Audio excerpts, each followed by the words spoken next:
A poet who loved stars. In the sky where seasons pass in a hurry, autumn fills the air.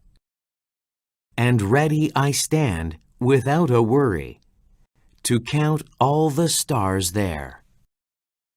Memory for one star, love for another star, loneliness for another star, longing for another star, poetry for another star, and oh, mother, mother, for another star. Have you read these lines before?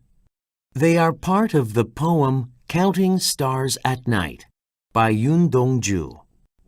The poem was written a long time ago, but still remains one of Korea's favorite poems. Dong-ju was born in 1917 near Yangbin, China. As a young boy, he loved sports, and he was a soccer player for his school. He also loved sewing so much that he sewed the numbers on all his friends' soccer uniforms. In elementary school, he wrote a lot of poems. He even made a literary magazine with his cousin, Song Mong-gyu. In middle school, he once borrowed a poetry book by a famous poet of the time, Baek Sok, and copied the whole book by hand. He really wanted to have his own copy of the rare book. His parents wanted him to be a doctor, but Dong-ju chose to study literature at a college in Seoul. During his college years, he often hung out with other young poets and wrote poetry where he expressed feelings about his hometown and lost country. To celebrate his graduation, he wished to publish 19 of his poems under the title Heaven, Wind, Stars, and Poetry. He made 3 copies of the book by hand. One was given to his close friend, Jung Byung-uk. Another was presented to his favorite professor, and the last one was kept for himself.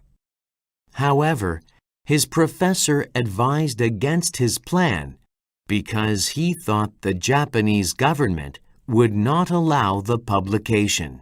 Dong-ju followed his advice and gave up the idea. Dong-ju decided to study further in the country where his father had studied before. So, in 1942, Dong-ju and his cousin began to study in Japan. On July 10th the following year, his cousin was arrested by the Japanese police for taking part in an independence movement. 4 days later, Dong-ju was also arrested on the same charges. In 1945, Dong-ju and his cousin died in prison after harsh treatment by the police. It was just a few months later that Korea achieved independence from Japan. In 1948, Jung Byung-uk brought Dong-ju's poems to the poet's brother, and they were finally published. The book was given the title the poet had thought of many years before. His poems are loved by people of all ages, and thus they still shine brightly in our hearts like the stars in the autumn night sky.